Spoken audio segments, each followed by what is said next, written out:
Nós vamos continuar o nosso estudo do livro Obras Póstumas, terminando o capítulo que trata da regeneração da humanidade. Nós conversamos no nosso encontro anterior sobre as orientações que os Espíritos nos passaram sobre essa transformação do nosso mundo. Primeiro, falando que não serão as grandes catástrofes ou os grandes fenômenos, sobrenaturais que promoverão essa mudança no nosso mundo, mas será uma mudança gradativa, através da reencarnação de espíritos, lembrando que foi chamada a atenção sobre isso, que não serão os espíritos regenerados que transformarão o nosso mundo, mas serão os espíritos com propensão ao bem, com tendência a esse processo, a aceitação desse processo de regeneração, ou seja, seria a transformação de nós mesmos que estamos aqui, com essa intenção de fazer com que o mundo se torne um mundo mais evoluído. Consequentemente, nós temos também a presença natural dos espíritos instrutores, que nos acompanharão nesse processo, nos estimulando, nos instruindo, apontando a direção, para que tudo aconteça de um modo muito natural. Sobre essa mudança, é muito comum também a gente falar sobre o expurgo, sobre essa expulsão ou a emigração definitiva dos espíritos que promovem o mal, o caos, todos os transtornos do nosso mundo. E os espíritos nos lembram que muitas vezes esses espíritos que apresentam uma tendência inferior apresentam muito mais pela influência que recebem do meio ou do tipo de vida que possuem, do que apresentarem realmente os corações endurecidos.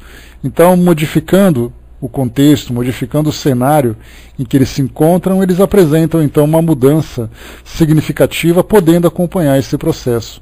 Então isso é algo que vai acontecer durante um longo tempo, não é algo que vai acontecer agora.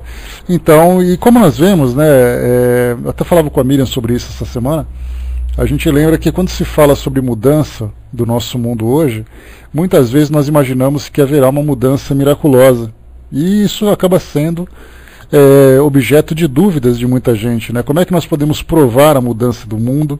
Como é que nós podemos atestar que realmente o mundo está melhorando? E aí, como nós conversamos, basta a gente olhar para trás e observar o que vem acontecendo no nosso país e no nosso planeta nos últimos 2 séculos, e vemos que da época da escravidão, da época das grandes guerras, dos grandes conflitos, isso tudo, certamente, nós sentimos no presente essa mudança, embora tenhamos ainda muitas dificuldades para superar.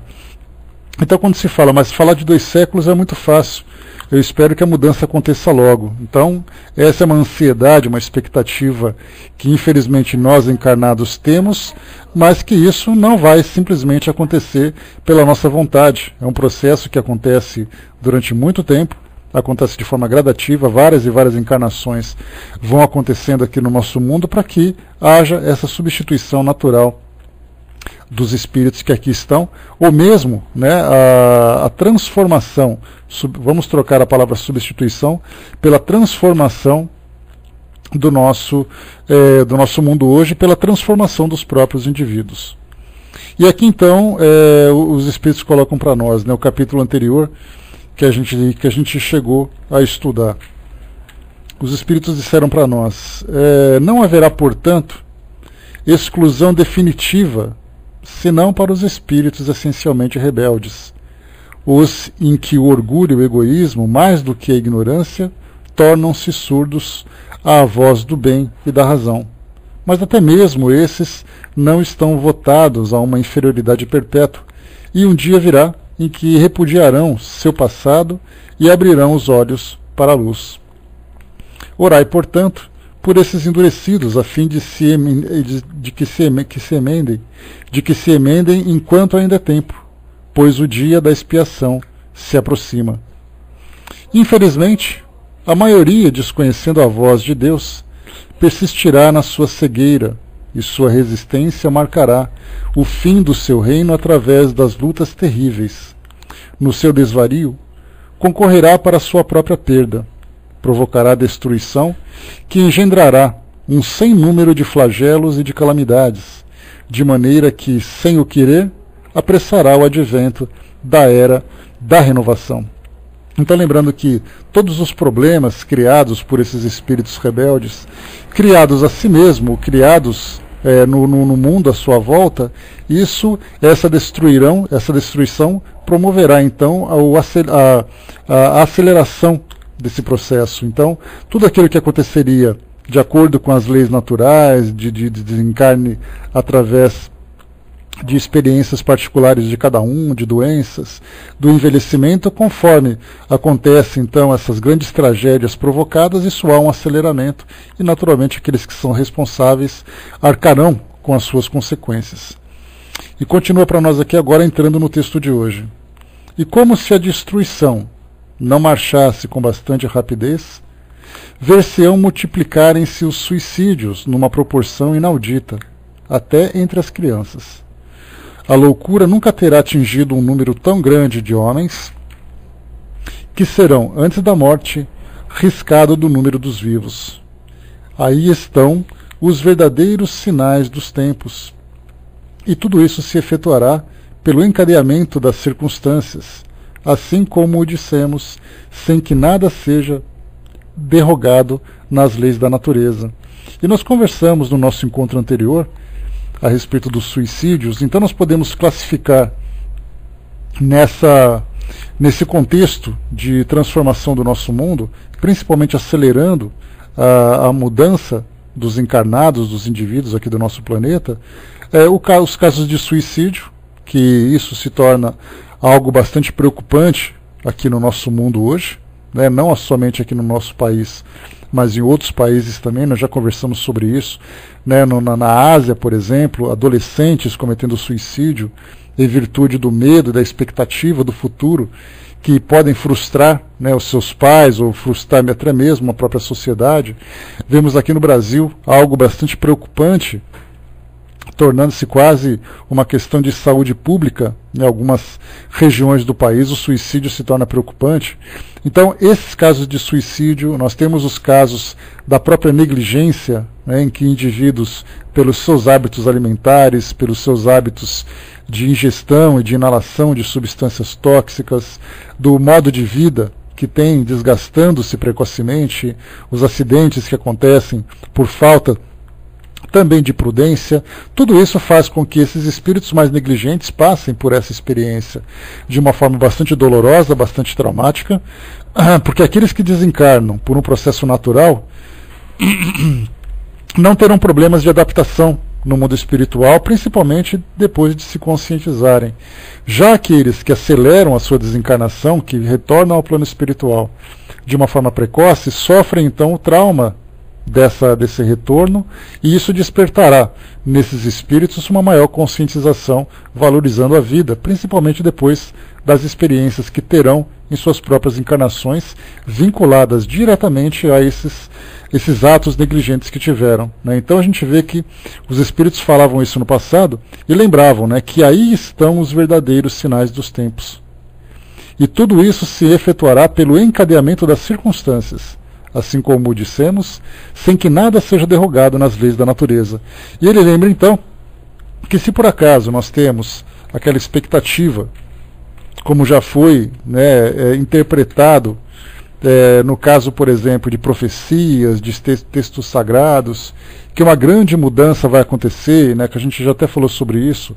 Por exemplo, no Apocalipse fala sobre os cavaleiros que virão, as trombetas soarão, as estrelas do céu cairão e tudo mais. Então essas imagens, que para nós devem ser vistas como uma linguagem figurada, ela foi interpretada de um modo geral para aqueles que seguem esses textos sagrados de um modo direto, né?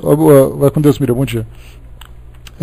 Seguindo ao pé da letra. Então aguardam, na verdade, mortos se levantando de túmulos, fenômenos acontecendo de um modo espantoso e tudo mais. Então os espíritos lembram que é um processo natural. A mudança virá de um modo muito suave, muito tranquilo, através do esclarecimento de todos nós.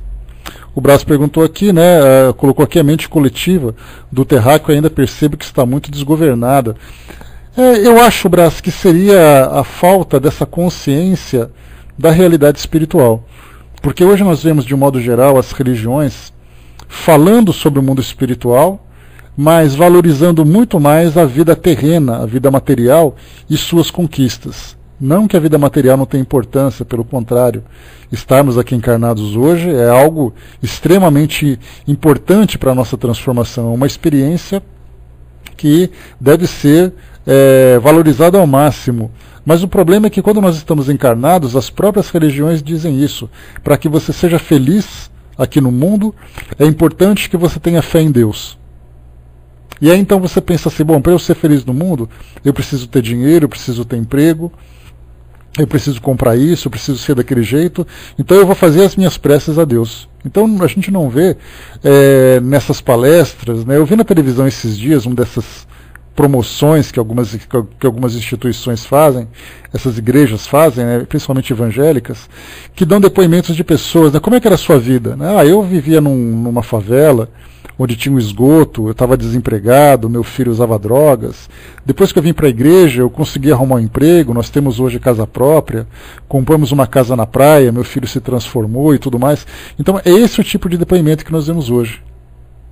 Né? E ainda que a pessoa tenha esse sucesso na vida, né, porque a gente lembra que muito mais pela transformação moral e inconsciente, porque quando ela se devota a uma fé, ela muda a sua forma de conduta, ainda que seja por fé, ainda que seja por medo. E essa mudança reflete na sua vida pessoal, porque ela se dedica muito mais ao trabalho, se dedica ao estudo, modifica os seus hábitos e tudo mais. Mas isso acontece de um modo inconsciente para ela. Ela acredita isso que acontece por um milagre e não acredita nas suas próprias forças, né? Como a gente já viu naquela máxima, ajuda-te que o céu te ajudará. Então a pessoa, quando ela começa a se transformar interiormente, a gente vê que o plano espiritual também se esforça para auxiliá-la no seu progresso, mas infelizmente ela valoriza isso. Ela passa a vida dizendo, eu consegui viver uma vida comprando tudo que eu precisava, porque eu acreditava em Deus. Então, como nós temos um mundo espiritual muito distante da realidade das religiões atuais, nós vemos hoje que as pessoas vivem essa aflição, porque elas vivem nesse desespero de conquistar, de comprar, de se transformar, de se tornar alguma coisa importante, sem necessariamente se aproximar do mundo espiritual. Né?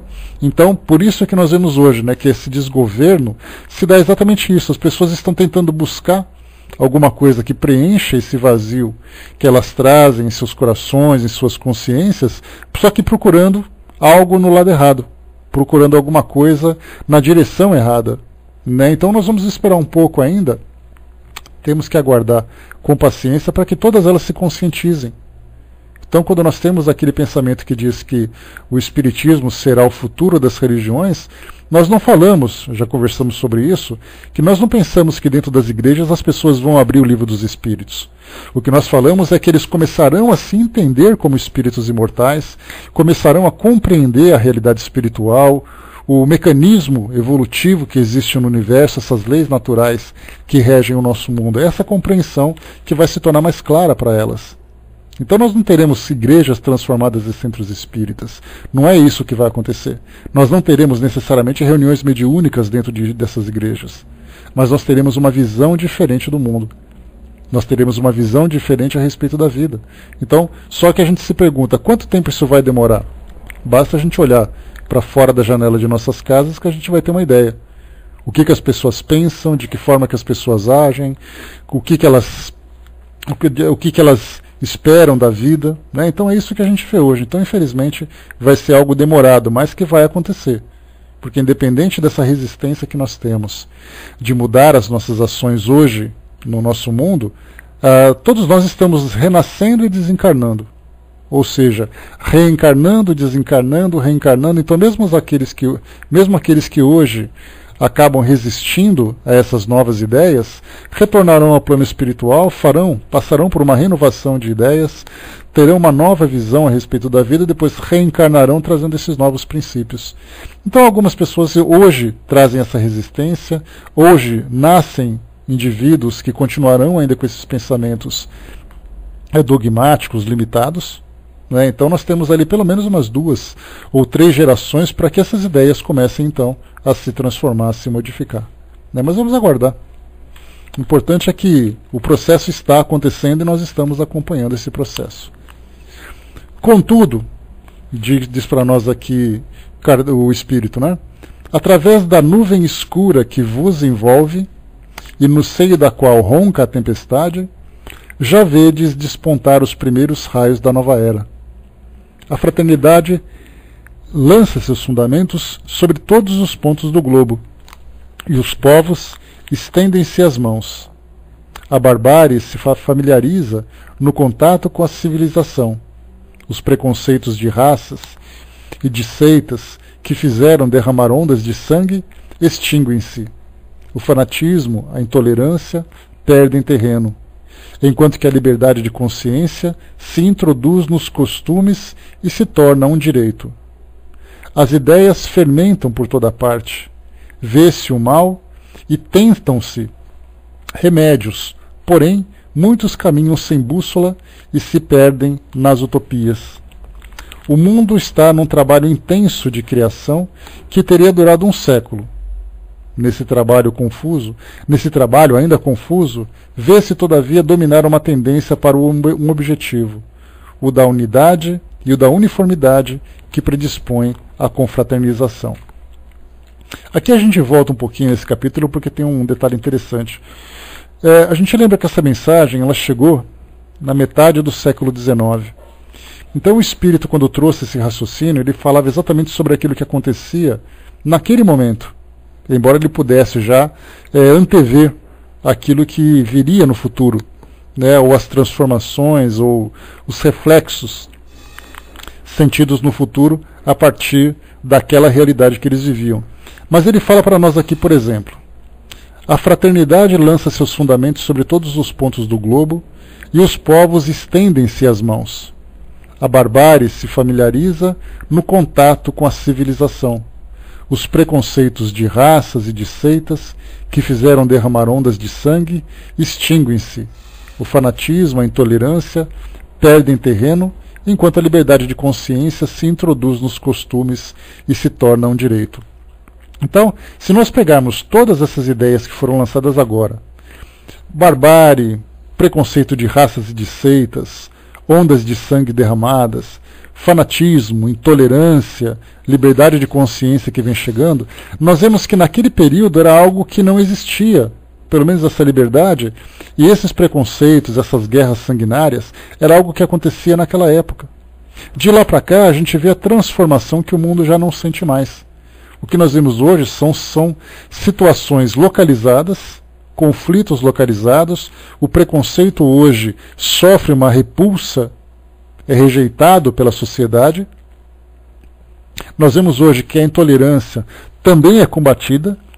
Então hoje nós temos religiões, tendências da sexualidade, nós temos tendências de raça, né, ou preconceitos de raça. Então hoje tudo aquilo que acontece de modo preconceituoso, nós temos de imediato uma reação da sociedade. Pode não ser uma reação efetiva, uma reação que realmente termine, né, com todas esses equívocos que nós praticamos. A própria ecologia começa a se transformar, né? Beleza. Então a própria ecologia começa a se transformar. Então nós vemos hoje que, se nós fizermos uma comparação com o passado, nós veremos quantas coisas se transformaram de lá para cá. E essas mudanças, todas essas novidades que chegaram, são reflexos naturais daquilo que vem como parte dessa mudança do nosso mundo hoje. Então, se nesse 1,5 séculos nós acabamos com a escravidão, a ecologia se tornou uma preocupação, as guerras sanguinárias já não existem mais, imaginemos o que vai acontecer daqui a um século. O que nós conquistaremos daqui a um século com essa nova ordem que se encontra formando agora, tirando essa nova ordem, né, porque quando se fala essa expressão nova ordem, a gente tem na internet algumas seitas apocalípticas que veio o diabo em tudo quanto é lugar, né? Então, na verdade, quando nós falamos dessa nova forma de pensar, esses novos valores que estão se desenvolvendo, os valores antigos que estão sendo superados, nós vemos que nós estamos construindo agora uma base bastante sólida, né, os estados democráticos para governar os países, as ditaduras que estão caindo, Hoje são poucos os países governados por ditadores. Hoje a população está muito mais ativa no direcionamento dos seus governos, dos seus países. Então vemos isso como uma grande conquista. E essa base sólida que nós estamos conquistando será exatamente o local, né, a plataforma onde será construído esse novo mundo. Então, sim, temos essa grande mudança. Só que todo mundo vai dizer assim, mas é natural que isso aconteça. Claro que é natural. Só que essa naturalidade faz parte de uma lei que nós já conhecemos, que nós já compreendemos. Não é uma naturalidade do acaso. Por acaso as pessoas se transformaram. Por acaso as guerras se transformaram. Por acaso hoje a ideia da solidariedade, da caridade é algo disseminado. Não é por acaso. É a conscientização que nós estamos adquirindo a respeito de tudo aquilo que diz respeito a essas leis naturais que nós estamos agora entrando em afinidade. Porque essa lei de solidariedade ela faz parte de uma lei natural. Nós estamos agora compreendendo essa lei natural e, consequentemente, vivenciando as suas consequências. E continua o texto para nós aqui.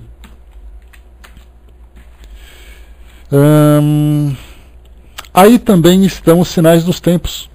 Mas enquanto que os outros são os da agonia do passado, os últimos são os primeiros vagidos da criança que nasce, os precursores da aurora que verá elevar-se o próximo século, pois que então a nova geração estará com toda a sua força.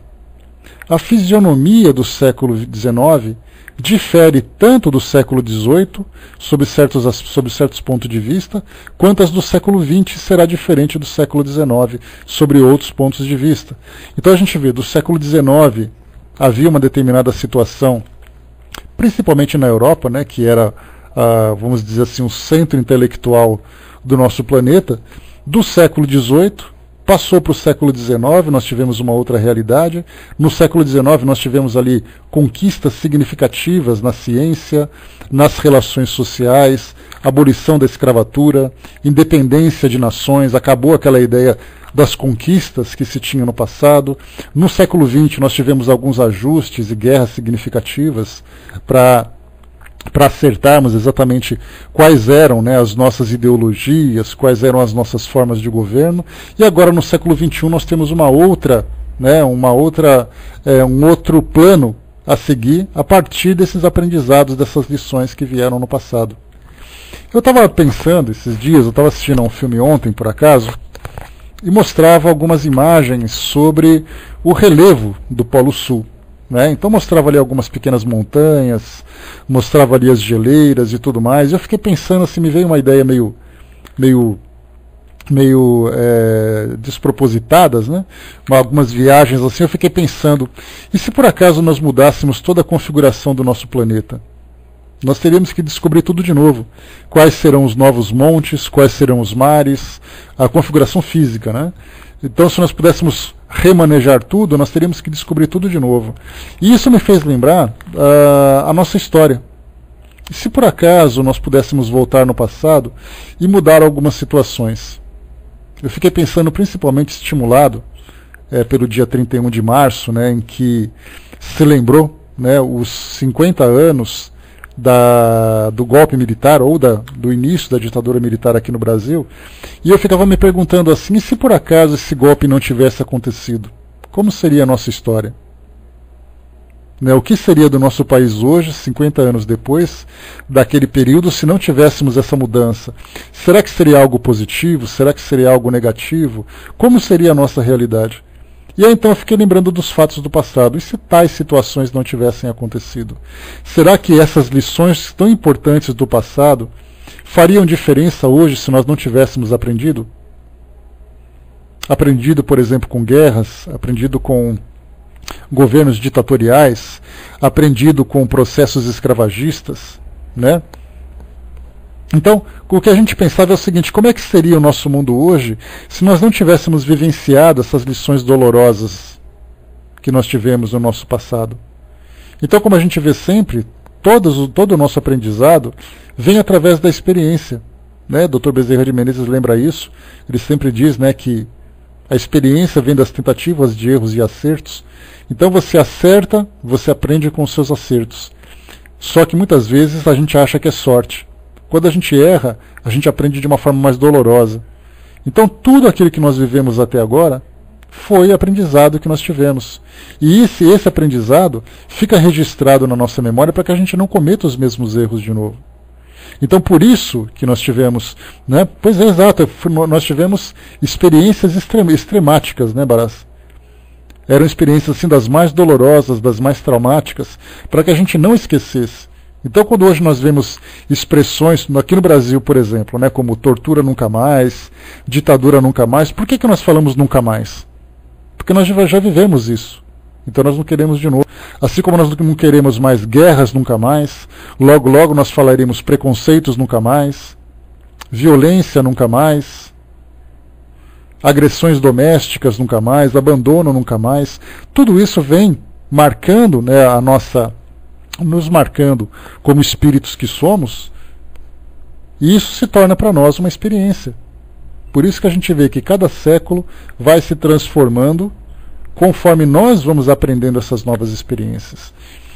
E como esse é um dos argumentos que são bastante importantes, né, para definirmos melhor essa ideia da reencarnação, porque muita gente diz assim, né, as religiões tradicionais afirmam isso, porque não são as pessoas que negam, são as religiões que ensinam. Né? Então a gente lembra que a reencarnação, sendo um processo natural, ele acaba sendo negado porque as pessoas aprenderam pelas suas religiões que isso está escrito que não existe. Então a gente lembra que são as religiões que ensinam, né, esse lamentável equívoco. Mas a gente pensa assim, as pessoas dizem não existem reencarnações. Então nós nos perguntamos, como é que nós podemos explicar então que nós, nascendo agora, dos meados do século XX para o século XXI, somos melhores que as pessoas do século XVIII para o século XIX? Por que Deus nos privilegiou de termos uma consciência melhor, de vivermos num mundo melhor, enquanto que aquele povo do passado foi sacrificado, vivendo todos aqueles tormentos que tiveram? Então, entendendo a reencarnação, nós vemos que somos nós que estávamos no passado, éramos nós que estávamos no passado, que aprendemos com aquelas experiências e hoje apresentamos valores diferentes. E muita gente vai dizer assim, mas o que a gente vê na rua, de pessoas fazendo protesto, queimando ônibus, matando pessoas, essas pessoas não são boas. E o argumento é fácil, se hoje elas fazem isso, podemos imaginar o que elas fizeram no passado. A crueldade, a frieza, a indiferença de que porque era tomada, né, naquele passado. Então hoje nós temos valores diferentes exatamente por causa dessas tantas experiências que foram acumuladas no decorrer do tempo. Continua para nós aqui o texto. Um dos caracteres distintivos da nova geração será a fé inata. Não a fé exclusiva e cega que divide os homens, mas a fé raciocinada, que esclarece e fortifica, que os une e confunde num sentimento comum de amor a Deus e ao próximo. Com a geração que se extingue, desaparecerão os últimos vestígios da incredulidade e do fanatismo, igualmente contrário ao processo moral e social. Aqui nesse parágrafo já fala também sobre as gerações do passado que viviam o fanatismo e a incredulidade. E aí é fácil da gente lembrar. No século XVII, no século XVIII, ainda se vivia a Santa Inquisição, aquele que era o Tribunal do Santo Ofício, que perseguia pessoas, que matava pessoas em nome da fé, que destruía famílias, perseguia sociedades por causa da fé. Hoje não, hoje nós temos fatos isolados, pessoas que vivem de um modo relativamente pacífico as suas crenças, embora ainda essas religiões não se aproximem, né, por aquilo que existe de comum, que é exatamente a fé em Deus, o amor e tudo mais, mas no passado havia mortes por causa disso. Hoje nós temos o terrorismo, mas o terrorismo é uma exceção. Não é a regra. No passado, a perseguição era a regra. Bastava que você se comportasse de um modo diferente. Então hoje as gerações, quando o Espírito fala as gerações futuras, está falando exatamente de nós. Já que esse texto foi escrito há quase 150 anos. Ele fala exatamente de nós. O Dudu colocou, né, até hoje o mundo islâmico tem tribunal religioso. Mas as coisas vão se modificando, Brás. Eu tive a oportunidade de fazer um pequeno curso a respeito do islamismo, e eu tive ali uma visão bastante curiosa, né, porque o islamismo ele acaba sendo concentrado em algumas regiões vividas de modo ortodoxo, mas de um modo geral as pessoas são bastante flexíveis. Quando a gente fala sobre islamismo, a gente pensa no Irã, no Iraque, no Afeganistão, mas você pode pensar no Brasil, nos Estados Unidos, na Indonésia, em países africanos, que tem ali as suas restrições, né? Tem as suas restrições, mas hoje começam a viver a religião não mais misturando com uma conduta social, mas principalmente vivendo de um modo filosófico. E pessoas bastante sábias falavam sobre isso, que você começava a compreender, até mesmo eles, né, os muçulmanos falavam sobre isso, né, que naquele local eu ficava espantado de ver o modo como eles se comportavam. Então a gente vê que até mesmo essas religiões estão se modificando, né? A Angelina colocou, né, ainda necessitamos da dor como aprendizado, né, mas no futuro, enquanto formos seres melhores, precisaremos apenas do conhecimento. É o que se espera da ideia do mundo de regeneração.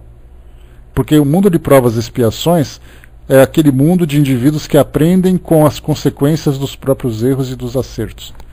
No futuro do mundo de regeneração, como o próprio nome diz, será de espíritos regenerados. E um espírito regenerado é aquele espírito que não mais traz débitos tão dolorosos, tão profundos como no passado. Continua como um espírito apresentando ainda as suas falhas, as suas fraquezas, as suas dificuldades, mas a intensidade desses erros já está muito diferente daquilo que era do passado. No passado nós nos comprometíamos com mortes, com destruições, com lesões morais e afetivas extremamente profundas. Hoje a gente dá uma escorregada aqui, uma escorregada ali, tem um ou outro que pratica violência e tudo mais, mas a população de um modo geral ainda vive um pouco daquele egoísmo, daquela ganância, daquela ideia materialista e tudo mais. Mas hoje a gente vê que a intensidade do erro é muito menor. O comprometimento dos indivíduos hoje é muito mais consigo mesmos do que com a sociedade à sua volta, com o mundo à sua volta. Então é uma natural que a gente vai então, né, vai diluindo cada vez mais essas ações negativas do passado, até chegar o momento em que nós nos tornaremos espíritos inicialmente equilibrados, para depois avançarmos em direção da depuração completa. O Décio colocou, né, deve ser uma religião muito boa, pois supera o cristianismo em número. A gente vê só a parte xiita aqui no Brasil, né, daqui do Brasil, né? Então é muito legal. Então eu já tive a oportunidade, Brás, o Décio, de ver esse curso, de participar de reuniões com pessoas que praticavam o islamismo, e você vê assim um certo constrangimento nessas pessoas, né? Um constrangimento nessas pessoas de serem comparadas com aquela minoria que é mais radical. Então, de um modo geral, sem dúvida nenhuma, vivem de um modo muito feliz as suas religiões, as suas crenças, apesar, né, de terem uma cultura muito diferente da nossa, onde a liberdade que nós temos hoje não é uma liberdade plena, mas ao mesmo tempo, quando nós falamos em liberdade, a liberdade que nós vivemos no Ocidente acaba virando, por exemplo, a libertinagem. Então a pergunta é, nós desejamos liberdade, mas nós estamos preparados para ela? Então nós temos que viver essa liberdade, mas uma liberdade disciplinada, uma liberdade bem dirigida, não uma liberdade cerceada, controlada rigidamente, mas uma liberdade bem conduzida, porque do contrário a gente vai sempre provocar isso tudo.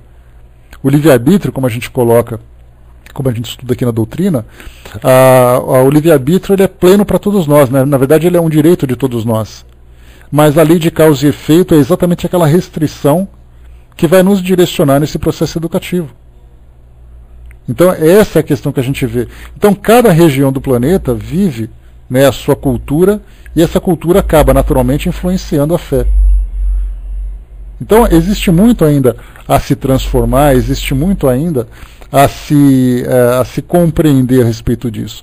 E com relação ao volume, né, de pessoas que professam essas religiões, é natural que a gente faça, né, uma viagem no tempo e compreenda um pouco do contexto histórico em que essas religiões acabaram crescendo, como foi, por exemplo, né, o cisma da Igreja Católica do Ocidente e do Oriente, a própria difusão do islamismo naquele período dos séculos 8, séculos 9, até durante as cruzadas e tudo mais. Então essa quantidade de seguidores dessas religiões estão muito ligados também às conquistas políticas e econômicas do passado, né? Até hoje duram.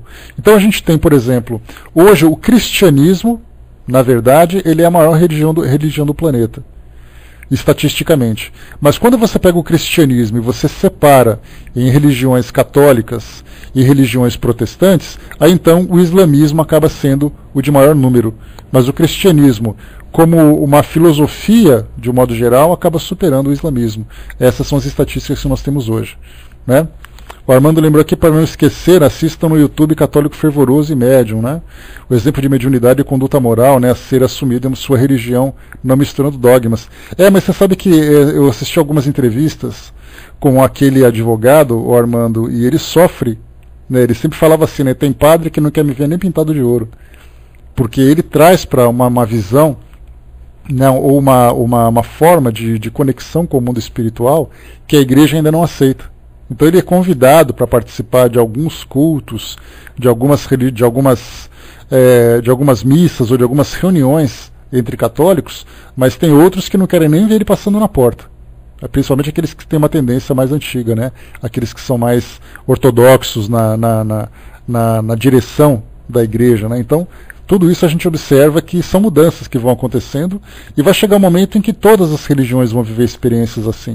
É aí que a gente vai começar a perceber que o mundo vai se transformando dentro desse processo de regeneração, se conectando de um modo muito mais direto, de um modo mais esclarecido com o mundo espiritual e não simplesmente restringindo essa conexão com os fenômenos, com aquilo que pode ser considerado como sobrenatural, né? Desse colocou, né, isso que é natural, né, pois a igreja não admite a comunicação com os espíritos, exceto com os santos, né. Vamos aguardar, né, todas as mudanças acontecem através desse processo gradual, em que as pessoas não podem ser violadas em suas crenças, né, isso que é a parte importante, porque se você fizer uma imposição, como Kardec viveu na época dele, aquilo foi acontecendo de um modo natural, a sociedade foi experimentando, a sociedade foi ficando curiosa, de repente chegaram pessoas que começaram a estudar o fenômeno. Se por acaso esse mesmo fenômeno, né, acontecesse, por exemplo, durante a Idade Média, como já aconteceu, pessoas seriam perseguidas como bruxos. Kardec mesmo, se ele tivesse essa mesma conduta, naquele período da Idade Média, certamente ele seria preso e queimado como bruxo, porque ele falava com os mortos. Ele seria chamado de necromante, como era chamado, né, naquele período, mas já de um modo mais brando, mais tolerante, né. Armando colocou, né, o bom é que ele hoje não está preocupado, mas sofreu muito no passado. Ele vê hoje o papel do mundo, né, coloquei isso só para lembrar. Não é fora do tema não, está no tema sim, Armando. Porque como nós falamos sobre essa nova compreensão, essas novas ideias que vão surgindo, esses tipos de ações, esses tipos de experiências que as instituições atuais, que são ainda muito rígidas, que são ainda muito antiquadas, muito fechadas dentro dos seus dogmas, vão vivenciando. Então a gente vê que são crianças que estão vivendo experiências mediúnicas, pessoas que estão vivendo também essas experiências, que vão fazendo seus comentários, que vão se mostrando. A gente vê hoje a própria doutrina espírita sendo hoje, não uma doutrina em si, mas a gente fala dos fenômenos estudados pela doutrina espírita, sendo tratados de um modo muito natural pela televisão. Então a gente vê pessoas que psicografam, programas que falam sobre curas, pessoas que falam sobre manifestações físicas, manifestações intelectuais. Então hoje a mediunidade é tratada de um modo muito tranquilo. Você vê um programa assim à tarde, você acaba de almoçar, aí você senta para fazer alguma coisa, liga a televisão, nesses programas de entrevista tem um médium falando sobre a sua mediunidade. Quando que a gente poderia imaginar isso no passado? Naquele Pinga Fogo, em 1971, em que o Chico apareceu, se teve a maior audiência do Pinga Fogo de toda a sua história, segundo os registros da época, aceito por grande parte do público brasileiro pela curiosidade de conhecer quem era o Chico Xavier e quem era a própria doutrina espírita, por outro lado, houve uma grande agitação dentro do meio religioso, porque não aceitava aquilo. Como é que alguém pode chegar e falar de espírito, sendo que a nossa fé, acaba proibindo. E como nós falamos ontem, a gente lembra que o Brasil, sendo laico desde 1891, 92, quando tivemos a primeira Constituição, a influência da Igreja Católica sempre foi muito grande. Constitucionalmente, a religião não se mistura com a administração, mas culturalmente a influência era muito grande. E na década de 70 não era diferente. Era muito presente na sociedade, então influenciava todos. Então, quando a direção do Pinga Fogo, da antiga Rede Tupi, convidou Chico Xavier para participar daquele programa, ela estava preparada para receber todos os ataques por quebrar uma tradição de domínio daquela igreja. Então hoje nós vemos as religiões modificando essa conduta gradualmente, não é algo que vai acontecer com naturalidade. Não adianta a gente querer fazer grandes alardes porque uma pessoa fez isso. Com o passar do tempo nós veremos que várias pessoas terão experiências assim. E elas continuarão seguindo as suas crenças, mas com essa abertura de pensamento. Conforme a gente já sempre insiste, sempre comenta, Kardec falava que a grande preocupação do Espiritismo não era fazer com que as pessoas deixassem de professar a sua fé. As pessoas poderiam seguir suas religiões com total liberdade. A diferença é que a doutrina espírita traria essa nova informação, essa nova ideia, esse novo campo filosófico para compreender que além da religião que ela vive, das suas práticas, dos seus rituais, existe uma nova realidade que elas estão começando a compreender.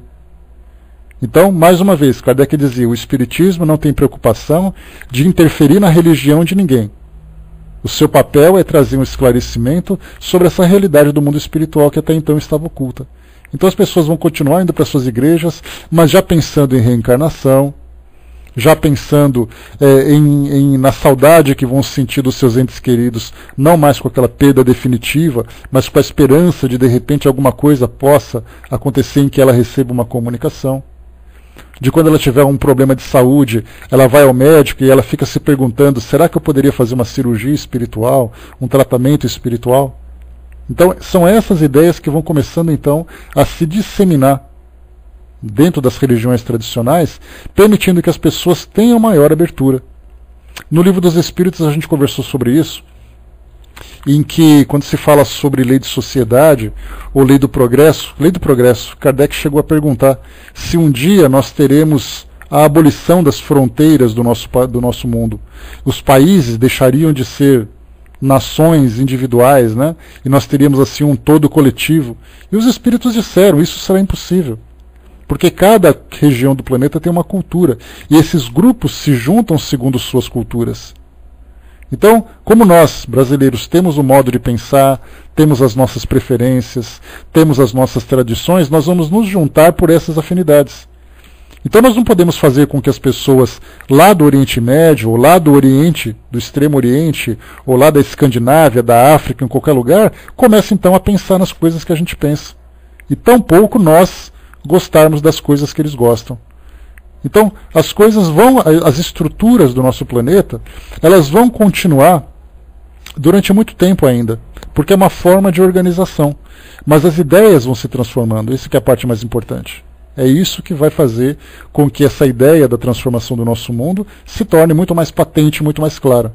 Mudanças de ideias, não mudanças de estrutura, porque essas mudanças estruturais, elas vêm durante muito tempo, né, vamos colocar assim, durante séculos que vem se moldando. E não é de uma hora para outra que isso vai acabar. Né? Nós teremos mudança de pensamento acabando com preconceitos, trazendo a maior fraternidade entre esses grupos. E assim a gente vê essas mudanças. Né? Mas vamos aguardar, a gente está vendo muita coisa. Nós estamos sendo testemunhas, isso é importante a gente ressaltar, de uma fase extremamente importante na mudança do pensamento espiritual ou espiritualista das pessoas. Nós estamos testemunhando as pessoas assimilando uma nova visão. Kardec, no início, ele teve que quebrar barreiras. Hoje nós estamos vendo as coisas fluírem de um modo natural. Então nós estamos testemunhando uma fase desse processo de transformação extremamente importante. E nós não apenas estamos testemunhando, mas nós estamos participando desse processo. Como divulgadores, como pessoas que professam e exemplificam, testemunham essa fé através das suas próprias mudanças interiores. Deixa deixa eu ver aqui, Décio colocou, nessa mudança, essa influência da religião é tanta, que a maioria dos órgãos públicos ainda tem o Cristo crucificado em suas principais salas. Pois é, nas escolas, nas repartições públicas, né, Décio? Então nós temos hoje, por exemplo, aconteceu de o pai de um aluno de uma escola pública, que entrou com, ele era evangélico, e entrou na justiça para que a escola tirasse o crucifixo da sala. Né? E a gente fica se perguntando qual exatamente a ideia disso daí. É radicalismo? É radicalismo do pai? É uma forçação de barra da escola? Você vai num hospital, numa sala de espera, você tem uma imagem lá, um crucifixo, alguma coisa assim. Então, continua ainda essa influência, sem dúvida nenhuma. Né? E inclusive eu conversava, só para vocês terem uma ideia, de como a religião está muito presente, a gente vê muito isso nos filmes de tribunais, né? Em que o réu ou a testemunha se apresenta lá na frente do tribunal, coloca a mão na Bíblia, levanta a mão direita e diz assim: juro dizer a verdade, somente a verdade, em nome de Deus. E isso me chamou a atenção, porque eu pensei assim, mas vamos supor que eu seja uma pessoa que é testemunha, mas eu seja ateu. Como é que eu vou fazer um juramento? E eu levantei essa questão para um grupo de juristas com quem eu tive contato, e perguntei assim: nos Estados Unidos acontece assim, assim, assim, eles falam isso, isso. Como é no Brasil? Aí eles falaram, exatamente, no Brasil eles não têm essa questão da relação de Deus conectado com, vinculado com a justiça. Então ele simplesmente diz assim, né? Eu juro dizer a verdade, né, e possível, né, e passível de praticar perjúrio caso eu cometa, né, uma violação desse juramento. Então é só nesse sentido que é feito aqui no Brasil. Nos Estados Unidos já tem essa ligação da religião com a justiça, da ligação com o governo. A mesma coisa acontece quando um presidente americano vai assumir o seu governo, ele coloca a mão na Bíblia e coloca, né, prometo seguir a Constituição com a ajuda de Deus. Então a gente vê a diferença cultural que existe entre esses países. E lá nos Estados Unidos a gente lembra que a grande influência religiosa que existe lá é das igrejas evangélicas, das igrejas protestantes. Né? Então aqui no Brasil a gente tem essa influência superficial, vamos dizer assim, ou não legal, mas ainda cultural. Né? Deixa eu ver aqui, o Brás colocou, né, que nos Estados Unidos as pesquisas em cima de fenômenos espirituais cresceu muito. Eu também tenho visto isso, viu, Brás? Só que a gente espera que isso se torne... Porque se por um lado as religiões evangélicas são dominantes nos Estados Unidos, esses grupos de cientistas fazem estudos particulares, restritos, sem muito impacto na sociedade de um modo geral. Né? O Ariane colocou, né, hoje todo mundo quer ser médium, né, mas os livros dos médiuns dizem que o médium, nos preceitos do Senhor Jesus, né, médium é aquele que se torna servo da humanidade. Né? Muitos querem ter superpoderes, mas não coloca a caridade em primeiro plano. Né? O apóstolo Paulo já dizia... aquele que diz amar a Deus, mas não ama seu semelhante é mentiroso. Exato, Orion, a gente conversava sobre isso essa semana, estudando o livro dos médiuns, se eu não me engano, falando exatamente sobre essa situação interessante, que foi no livro dos médiuns que nós falamos? Eu acho que foi lá nas reuniões, que hoje nós temos reuniões de grupos, né, que entram em atrito. Kardec falava no passado que eram aqueles grupos que estudavam as psicografias, estudavam o conteúdo moral das psicografias, a filosofia do espiritismo, enquanto outros grupos queriam somente estudar os fenômenos físicos, de aparições, de manifestações e tudo mais. E havia então essas rivalidades entre as sociedades, que é exatamente o tema que ele colocava lá. E hoje nós não vemos coisas muito diferentes, né? A gente fala sobre isso. Temos centros espíritas que estudam alguns livros, outros centros espíritas que têm algumas atividades. Continuam ainda nessa ideia de quem está praticando o verdadeiro espiritismo. Enquanto a gente fica nesse debate teórico e quase que teológico, né, dentro das ideias do espiritismo, nós nos esquecemos exatamente da fraternidade que deve prevalecer, unindo todo mundo, que é exatamente o que Kardec faz. Levantar a bandeira do amor e da fraternidade e da caridade entre os espíritas, colocando isso como primeiro plano. O Espírito Verdade fala isso: amai-vos, eis o primeiro mandamento, instruí-vos, eis o segundo. Só que nós invertemos esse papel. Nós estamos nos instruindo e discutindo para ver quem aprende mais, e a prática moral acaba ficando esquecida, infelizmente. A Angelina colocou para nós aqui, né, com todo o respeito que temos pelas religiões, mas por que lembrar anualmente da morte do Cristo, né? É uma questão de cultura, né? É uma questão cultural, porque é a forma de trazer o Cristo para próximo das pessoas. Né? Então, é cultura. Né? Cada um pensa de uma forma. No futuro, nós esperemos que no velório você não precise usar preto, não precisa usar aquelas decorações mórbidas e pavorosas, né? Então a própria morte vai se transformar com o passar do tempo, quando entendemos que o espírito é imortal. Vamos aguardar, né? Vamos continuar aqui, pessoal, para a gente tentar acelerar um pouquinho. E continua para nós, né? Pois é, a Sandra lembra que na Itália é pior ainda, né? Porque ali as tradições, né, antigas da igreja são muito mais intensas, né, do que aqui no Brasil. Aliás, vocês, né, Sandra, vocês espíritas da Itália, são heróis, né, no meio de tantos católicos, né? Sobreviver aí é muito difícil. Continua para nós aqui. O espiritismo é o caminho que conduz à renovação, porque ele arruína os dois maiores obstáculos que se opõem à renovação, a incredulidade e o fanatismo. Ele proporciona uma fé sólida e esclarecida. Desenvolve todos os sentimentos e todas as ideias que correspondem às visões da nova geração. É por isso que se encontra como inato e no estado de intuição no coração de seus representantes. A nova era vê-lo-á, pois, crescer e prosperar, pela força mesma das coisas. Olha nós aí, ó. A nova era, a nova geração, somos nós. O Espírito falava sobre isso 1 século e meio no passado. As gerações futuras seriam aquelas que dariam continuidade na difusão do Espiritismo e também no seu desenvolvimento. Aqui estamos nós. Né? A nova geração vivendo essa nova era da humanidade, e temos que fazer um trabalho bem feito, né, para que isso continue nas gerações seguintes. Não que, independente das nossas ações, o Espiritismo vai deixar de existir, mas ele vai simplesmente se tornar mais lento nesse processo. Então, através do nosso trabalho, é que vai fazer com que esse entendimento se torne mais claro para as pessoas. Ele se tornará a base de todas as crenças. Olha o que a gente falava agora há pouco. O ponto de apoio de todas as instituições.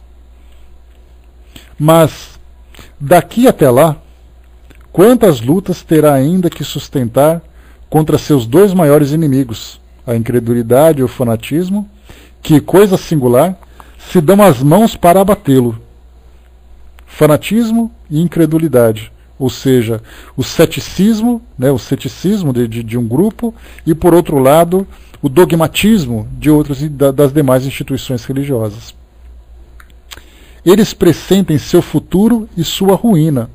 É por isso que o temem, pois já o veem a plantar, sobre as ruínas do velho mundo egoísta, a bandeira que deve reunir todos os povos.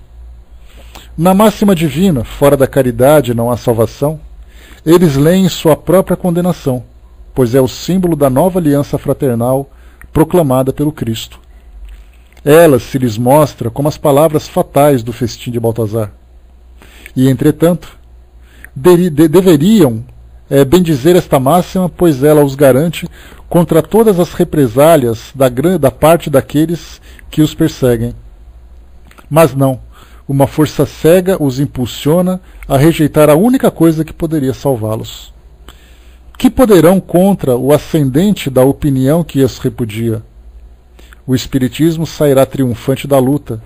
Não duvidem disso, pois ele está nas leis da natureza e por isso mesmo é imperecível.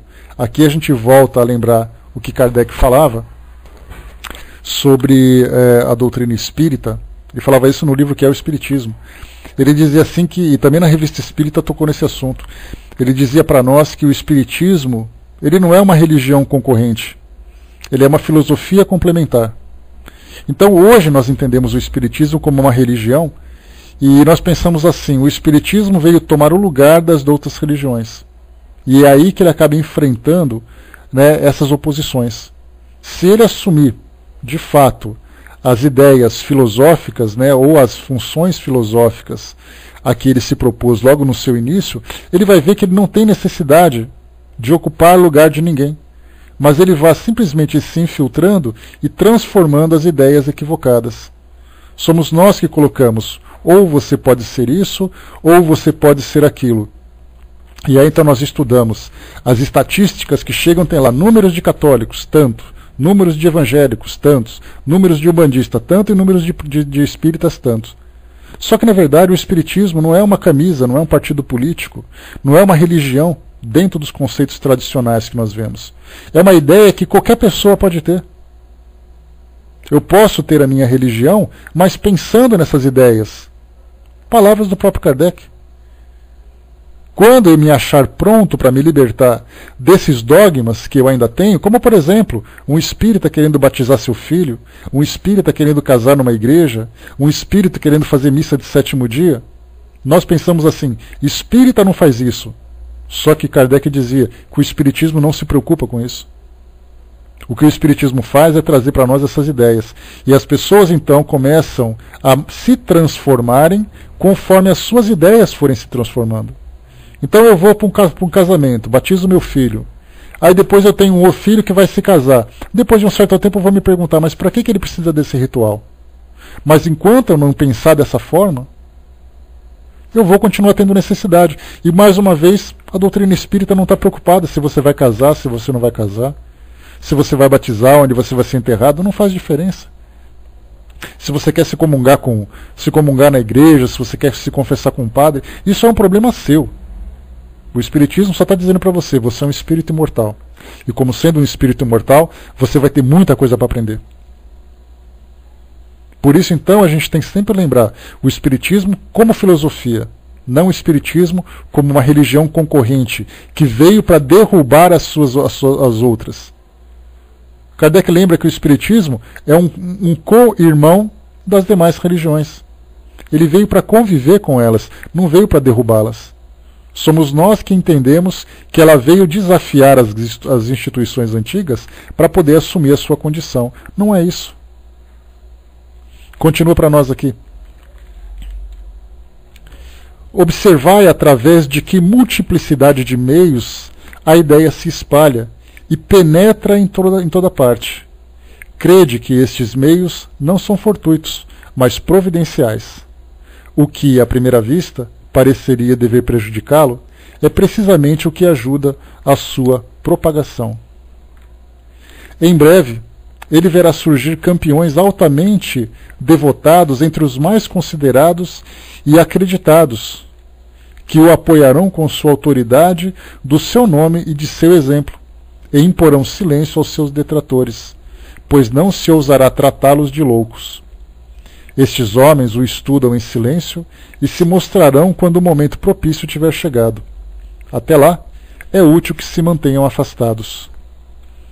Em breve também, vereis as artes nele aurirem como uma mina fecunda e traduzir seus pensamentos e horizontes, que ele desvenda pela pintura, a música, a poesia e a literatura. Aqui a gente já falou sobre isso, né? Estudando no livro, aqui mesmo, no Obras Póstumas, sobre a arte espírita. E conseguimos entender, eu gostei bastante daquele estudo que a gente fez, porque trouxe um esclarecimento muito interessante, de que forma que a arte pode começar a trazer para nós as ideias reais do mundo espiritual. E não simplesmente utilizar a arte como uma manifestação dos valores terrenos, dos valores humanos. Eu não pegarei uma pintura e pintarei, por exemplo, uma mulher com todas as suas curvas sensuais, mas eu poderia utilizar a pintura para trazer, para inspirar nas pessoas, naqueles que são os espectadores dessa arte, aquele sentimento mais elevado, aquele sentimento de pureza. Eu não utilizarei a música para instigar a violência, para instigar a sensualidade, para instigar aquela fossa danada que atinge todo mundo, mas eu vou utilizar a melodia para fazer com que as pessoas se inspirem e se elevem em direção ao mundo espiritual. Então, como Kardec já previa, o Espiritismo também trará para nós a arte, através da arte, as suas ideias. E continua, a literatura é a mesma coisa, a quantidade, né? Pois é, uma forma bem discreta, né, Décio, de tratar de um assunto bastante espinhoso, né? Então a gente vê também que na literatura é a mesma coisa, os pensamentos filosóficos, novas ideias do mundo espiritual, também através da escrita. Hoje nós temos o cinema, hoje nós temos as novelas. Hoje nós temos várias manifestações diferentes, inclusive aproveitando, né, o nosso contexto da atualidade, né, com a nossa tecnologia. Já se vos disse que haveria um dia a arte espírita, como houve a arte pagã e a arte cristã. E é uma grande verdade, pois os maiores gênios se inspirarão nele.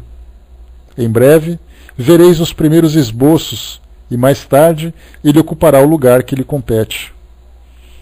Espíritas, o futuro é vosso, e de todos os homens de coração e devotamento. Não vos assusteis com os obstáculos, pois não há nenhum que possa entravar os desígnios da providência. Trabalhai sem descanso, e agradecei a Deus por vos haver colocado na vanguarda da nova falange. É um posto de honra que vós mesmos pedistes, e do qual é preciso vos tornardes digno pela vossa coragem, vossa perseverança, vosso devotamento. Felizes aqueles que sucumbirem nesta luta contra a força, mas será a vergonha, no mundo dos espíritos, para aqueles que sucumbirem por fraqueza ou pusilanimidade. As lutas, aliás, são necessárias para fortalecer a alma. O contrário do mal faz melhor apreciar as vantagens do bem. Sem as lutas que estimulam as faculdades, o espírito se entregaria a uma despreocupação funesta ao seu adiantamento. As lutas contra os elementos desenvolvem as forças físicas e a inteligência.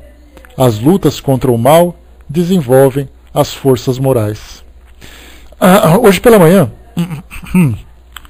quando se fala sobre forças do bem, forças do mal, desculpem, eu assisti a uma entrevista com um cineasta italiano que falava de um filme que ele estava lançando. E aí foi interessante que mostrou um trechinho do filme em que o personagem dizia assim: é necessário perpetuar o mal para que nós valorizemos o bem. E essa frase me marcou muito, porque é interessante isso. Nós só conseguimos perceber a luz quando nós estamos no escuro. Nós só conseguimos valorizar a nossa saúde quando o nosso corpo adoece. Nós só conseguimos valorizar o bem quando nós estamos diante do mal. Então é impressionante como nós ainda somos estimulados pelos contrastes e não pela conscientização. A ideia dessa regeneração da humanidade que os espíritos falam para nós e que Kardec trouxe aqui no Obras Póstumas, ou publicaram em nome de Kardec aqui ou em homenagem a Kardec nesse livro, falava exatamente sobre isso, que nós vamos chegar ao momento em que todas as nossas ações serão conscientes e bem direcionadas. Nós teremos motivação para agir assim de um modo natural. Então os espíritos falam da lei da destruição, que nós vimos lá no livro dos Espíritos, que muitas vezes é necessário você provocar o caos para despertar a solidariedade. É necessário que as leis naturais provoquem a dor através dos seus cataclismos, né, das quantidades de mortes e destruições e tudo mais, para que as pessoas se sensibilizem. Nós percebemos que as pessoas se tornam mais solidárias e mais caridosas diante das tragédias. Quando acontece um incêndio, quando acontece um terremoto, uma queda de avião, coisa parecida, todo mundo se mobiliza.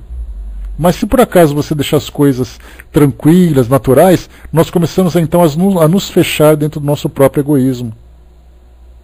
Mas vai chegar um momento, nesse período de regeneração, em que nós vamos então começar a ver as pessoas com essa irmandade, com essa fraternidade, e agirmos promovendo o bem pela simples vontade de fazer o bem. É isso que nós temos então que refletir sobre esse nosso texto. Bom, aqui nós temos o próximo texto para o nosso estudo, vai ser sobre a marcha gradual do Espiritismo, as dissidências e os entraves. Nós chegamos a estudar já sobre aqueles que são os desertores do Espiritismo, e agora a gente vai ver a quebra, né, os rachas que existem dentro do Espiritismo e os obstáculos também que ele acaba encontrando na sua divulgação e no seu desenvolvimento. Então esse vai ser o nosso tema do nosso próximo estudo, né? E felizmente a gente conseguiu chegar aqui no final do nosso trabalho, né, porque nós tivemos aquele problema no início, e a impressão que nós tivemos foi que provavelmente o estudo seria bastante conturbado. Então foi só aquele chacoalhar inicial que tudo se voltou aos seus eixos normais, né? Então fechamos por aqui o nosso estudo.